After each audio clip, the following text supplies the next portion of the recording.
Hey everybody, Z Doctor here with Typical Manga Fan, and today we will be discussing Bleach Chapter 622, The Agony, also known as the very appropriately named.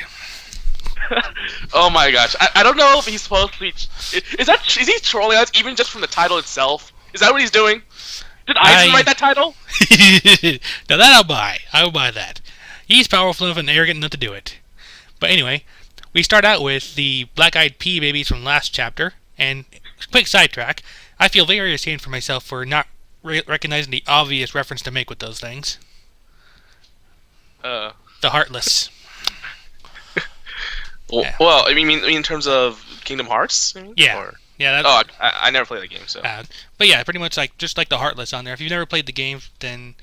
If you don't know what they look like, the Heartless are basically, at their most basic form, little insecty blobs. Because I know they turn into, like, people. Like, one turns into a copy of the main character. Yeah, like, right? there are all sorts of them, but they're very base form. They're little black blobs with yellow eyes. Oh, okay. Yeah, that's like their most base form. Those are ones you fight at the start of just about any game the first time you encounter the Heartless. Gotcha. Yeah, so I kind of like black-eyed pea babies more, so I'm going to stick with that. Okay. So Rukia and Renji are like... They're looking at at Eisen, basically. Yeah. And they're just like, holy shit, it's Eisen. Yep. What the hell? How'd you get out? You know? Because he's supposed to be in prison. Yep. And there he is in a bitchin' chair. Oh, man, even when he's in like bandages and stuff like that, and in bondage basically, yeah. He's still like you feel that like atmosphere of that royal conceited atmosphere. You know, the arrogance is all there. Oh yeah. Yeah, he pulls that off a lot better than Ewok does. I will say that. I think that's the issue. I think Ewok is just like he's just a copycat of. You know, he's obviously a reference to Jesus, but it's just like he's basically he's evil Jesus. And I think it's just so like in my face about it. Whereas Aizen's kind of like he kind of built his way up doing that. You know, he earned that reputation. Whereas your box just comes in saying I'm Jesus, bow down to me. Mm-hmm. You know, it's just like yep. And then even one of the main characters does. Anyway, then we have Aizen pretty much saying like, "Hey, Rukia, long time no see." Not that we ever actually talked, you unpopular little troll. I know, like the first thing he says to her is, "I barely remember speaking to you." What a troll! And then he congratulates her on getting the vice captaincy. It is of utmost importance that your efforts during our battle was recognized. All one battle that you fought, which was nearly a double KO. Keep in mind that it was Aizen. Aizen was the reason why the Rukia's lieutenant was killed in the first place, because that hollow was created by Aizen. Yep, and the other reason Rukia was killed in the first place too. Yeah, it pretty much stuck a hole through her chest. Yeah. Of course, like, you're supposed to be locked away. Why are you here? Oh, what can I say? You can't keep a good man down. I said, I'm pretty sure that's translated liberty, but that's a translated liberty I can get behind. It's Aizen's tone, really, right? Yeah, it's his tone. Yeah, it's just like it goes with that. It goes with this smirk. It goes with this trolling. Yeah. And she's like, "Bullshit! Who on earth? It was me." And it was Kyoraku. Yeah. Well, since you're probably all going to demand an answer, I'll just spill the beans. I think that we're going to need his power. I'm not gonna lie, I kind of agree with him in this case. I mean, everyone's just like, "How could you do that?" You know, this is not. There's no way I would accept this. Everyone's against it, and you know, Soifon's pissed off. Byakuya is the only one who's not saying anything. Yeah. And it's just like, you know, I think one son says, "Have you no shame?" I think who said that? I think it was Soifon. Yeah, Soifon. So, I think. I don't know. The bubble doesn't really begin her. I'm pretty assuming it's her, but then it's like Kyoraku's pretty much. Is dignity what you speak of? If that's the case, then let us talk. You can't save the world with dignity alone.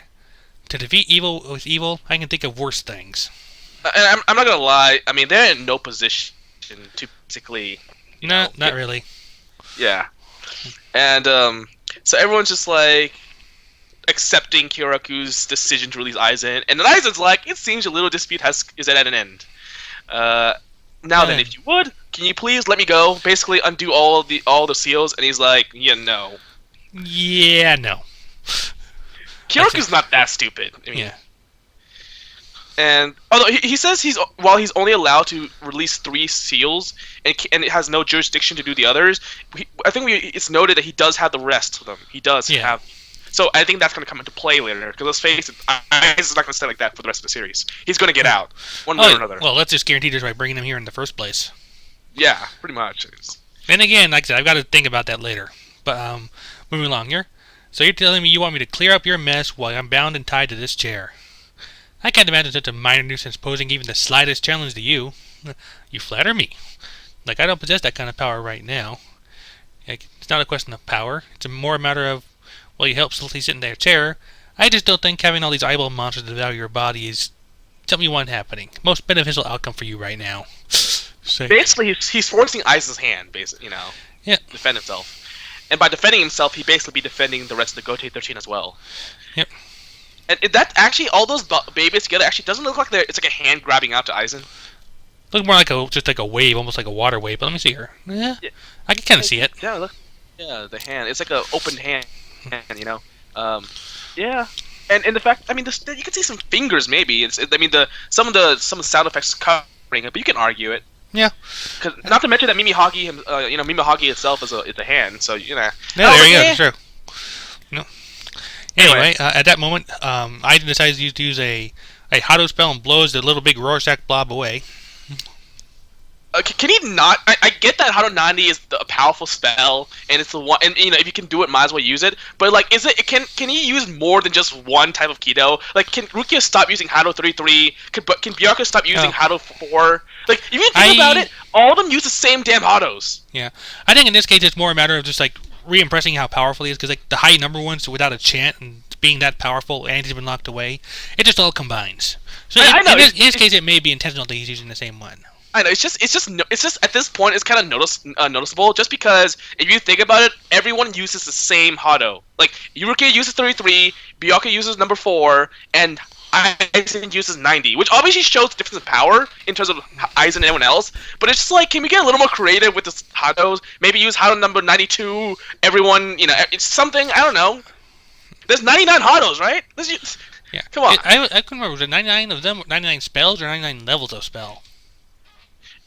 I mean, like 99. It's levels, I think. Yeah. I think it's levels. Like, there's 99 of them. Like, I don't think there's any of them that share the same number. Yeah. Okay. Wasn't too clear on it. Basically, like, Aizen blows everything away. Deals with that pretty well. And speaking of little, like things that look like things, on page 14, that almost looks like a swastika. I was about to say that, but because you can see that it's not close enough. Yeah. It reminds you of it, but it's kind of like not close enough. It looks like Yeah, I mean, like I said, it looks like it, but it's far enough away from it. You know it's not. The swastika doesn't have minds because of one of Ichigo's hilt, and two because Banka hilt when he used to have it, and two because Yuabaka and his Nazis. Come on. Exactly there. So anyway, and then Byakuya finally speaks up. It's like, you do realize that releasing Aizen is pretty much insulting every single one of us. I think the bigger insult is you losing to everyone. Because if you think about it, everyone's been losing to these Quincy's, except for like 3 characters. That's a bigger insult. To us, too. To the audience. Yeah. Anyway, let's see here. Things are loading but slowly for me, so if you don't mind. Alright, so, everyone's basically looking at Byakuya for this response, and he's like, Byakuya's like, you know what? Yeah, I know it is, but you can kick my ass later, Why is it that we're talking about this now, basically, when it's best to put the saving the world as our top priority, is what Kiraku means. Yeah, we got more important things to deal with here. Yeah, pretty much. And Aizen is still bound, so it's not like a big deal. I mean, as he said, dignity is not really an issue in this case. Who cares? And he says, yeah, once we protect the Seitai, that is. And shows there's a line that says Captain Commander shows unwavering determination or something like that. Yeah. And then you see basically that the Seitai / Von and Reich has been a big part of it has basically been decimated by Hado number 90 or possibly by the babies, but we don't really know because it's outside of the hole. Either way, Aizen took care of everything. Yeah, pretty much. Oh yeah, so I think they're referring to it's Aizen who did that because that's what they referred to when they were looking at the damage. Yeah, Urahara even suggests that maybe this fight with Ichigo even made him even more powerful than he had been previously. That's where I call bullshit. How the hell does he sit there and become more powerful than he was? See, Renji's like, he got even stronger while being locked up in the Mukin? Friggin' monster. That's not good of an explanation for me, you know? You can't just... I get that Aizen's Aizen, so he obviously breaks a lot of the rules, but just being sealed... Yeah. Okay, here's what I put the... I put the line. If he's saying that if he was recovering some of his power while being sealed away, I can buy that, because he did lose a lot of power, right? Mm-hmm. Especially that allowed him to get sealed. So if he got a little bit of it back and just was waiting for those 2 years, just to by sitting there and concentrating all his reacts into one area, like this, and maybe the seals kind of helped him do that, and I'd be like, okay, fine. Sort of like a Tsunade regeneration type thing. I get it. Yeah, I'll be fine with that. It's just that him not just recovering, but being even stronger when he was free. Keep in mind that it would make no sense. It just, or even if it does make sense, I don't like it. It's just not really, in terms of plot progression, it doesn't sound good. Like, don't get me started on plot progression with this chapter. I'll have a big old rant before we're done here. Yeah, this is the one that even the reviewers I've seen, some of the reviewers I've seen, got a little annoyed by this. And they're big Bleach fans, but they even got annoyed. Like, look, you can't just sit there and get more powerful than you were without being bound. Like, that's a big difference. You think about it. Yep. And keep in mind that Ichigo had to train his ass off to get more powerful, and we don't even know if he's even as powerful as he used to be. Whereas Aizen's apparently just more powerful than he was while just sitting there. Yeah. I don't care about any explanation. I don't care if it's because he was somehow gathering energy to like at a high rate. No, that's just bullshit. Yep. And pretty much Aizen continues his trolling at this point by just on top of all this, by pointing out that was just to test the chair out. This is a damn good chair. I mean, he drew out that power, and because of that, it's implied that's not even all he can do. Yeah. I don't know. Like, does he even need to leave that chair? Does he even need to leave it? Really? I'm surprised he probably can't just levitate levitate the chair out of the ground and just move around. You know? Because I mean, he can't be free of the chair, but I mean, it doesn't mean the fact that he can't be with the chair as he does shit, right? And who knows? With his illusion powers, I'm sure he's probably gotten that back somehow. He could probably do shit with it. You know? And then at this point, Aizen is also they're getting ready in case the things decide to come back, but Aizen pointed out that the sheer force of his spell has left fissures in their veil and of their barrier, and is immensely dense with his power. All that's left to do now is just pressure it with his power, and it will self-destruct and just destroy them all, which he promptly starts doing. And the gate gets destroyed too. The gate that they've been working on for the past 10 chapters has been rendered. Oh, 6. Oh, okay. I counted. 6 chapters has been rendered obsolete. It's been rendered moot. Yes. There's no reason for we have wasted our time for the entire for everything. And this is where I call bullshit. This is the problem I have with this chapter. A lot of things I've seen in a couple of forums, comments here and there, are saying how Aizen pretty much saves this chapter. If he follows through with that, he screws this chapter to me. Because, have you ever heard of the law of conservation of detail? Detail, no. Basically, it is basically a literature convention. I think that's the right word. Where basically, if you introduce something, it has to be important for some reason. Like, you don't introduce something without having a use for it. Even if that use is just as a red herring, a fake out, it's still there for a reason. This has not been anything for a reason. This whole thing, these whole past chapters from roughly Mimihagi onward, with this whole opening the Soul Gate, stopping the total destruction of the Soul King. Ichigo, with one panel, Aizen has rendered that pretty much all pointless and turned the last 6 chapters or so, give or take certain scenes, into a big ass waste of time. Yeah, no. I mean, how much in the previous chapters? I mean, how much time and panel time basically was used just to talk, to be about this gate, you know, just to focus on this gate, you know. Yeah. If he had just said something like, say, "I'll power it single-handedly," I would buy that just fine. I could get along with that. I could get behind that.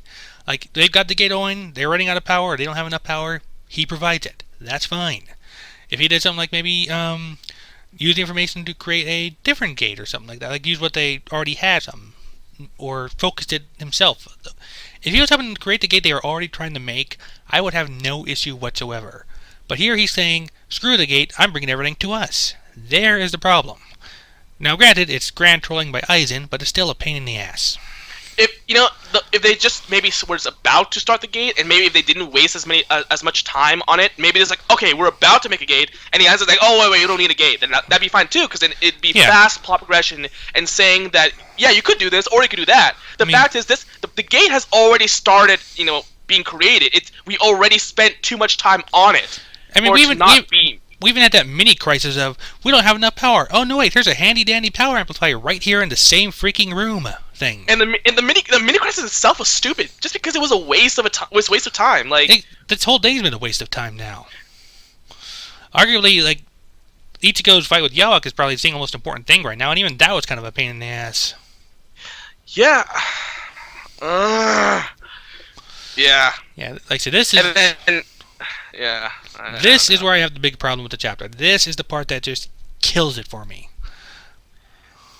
And then Aizen, I think in the last panel, there's a big panel where Aizen's like, if you have business with the Royal Palace, well, it may as well just shoot it down here. So it's basically going to drag the Royal Palace itself down into the Serite, or Von Reich, or whatever. I'm pretty sure it's just Serite. I think Von Reich was just like a little shadow side thing. It's not really relevant anymore.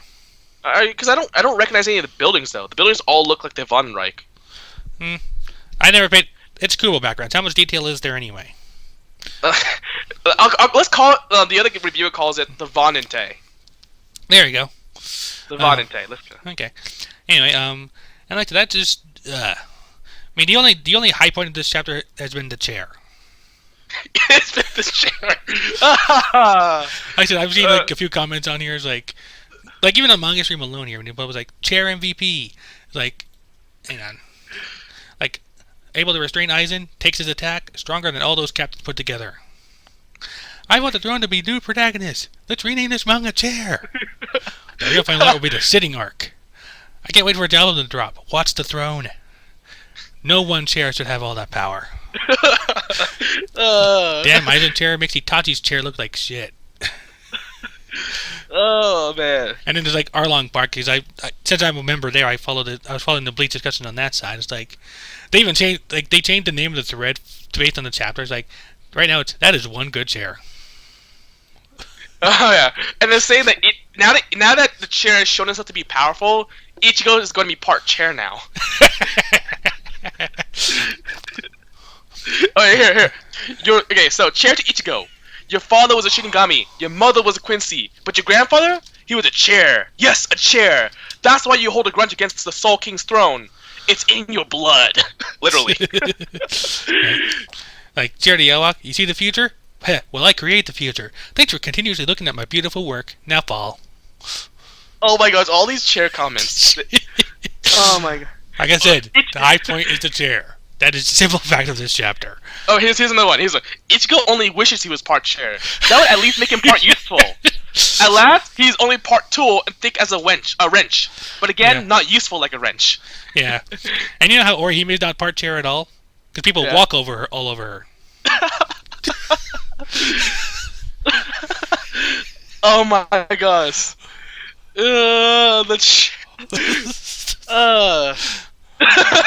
Best manga thread ever. That's what I said.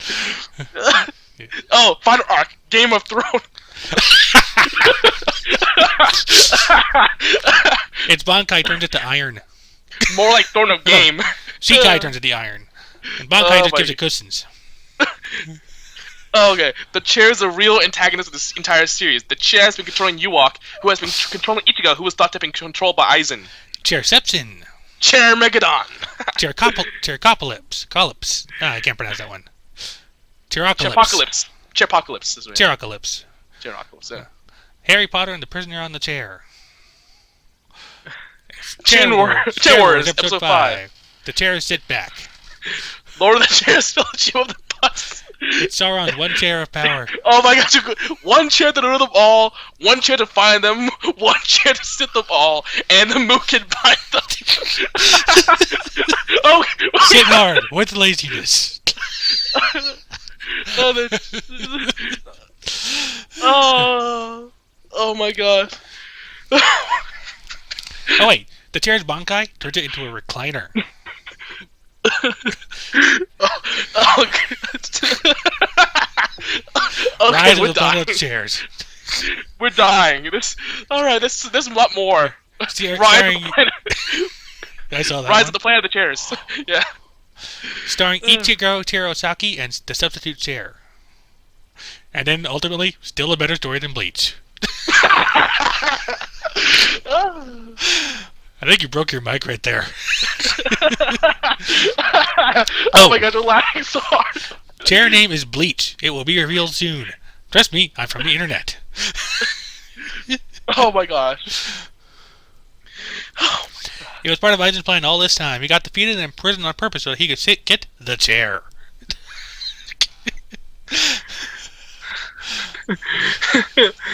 Oh my gosh. Just his plan. You know, I was half joking when I said it earlier, but now it's true. The chair really is the high point of this chapter. We spent 5 minutes on the chair alone. 5 minutes. Look at all these comments on it, just from over the past 2 days, 3 days. Oh my god, here's one. Aizen acknowledged the chair's existence. This is the first time Aizen has been impressed about anything at all. Aizen confirmed. Oh, yes. I'm having a heart attack. Oh gosh.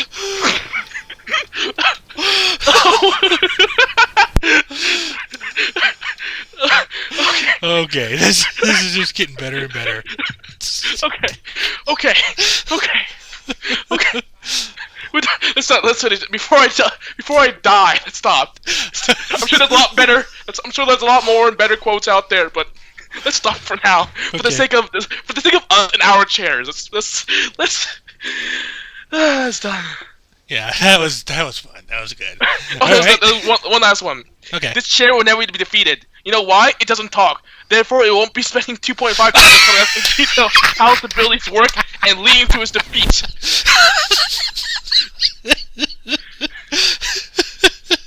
Okay, that's good. And true. Okay. All we right, are everyone. dying. I needed that for everyone to bed tonight. Well, everyone, that was us talking about Chair, chapter 622. The Chair. I'll have a good night, and we'll be back soon for One Piece. Bye! Cheers! Chairs.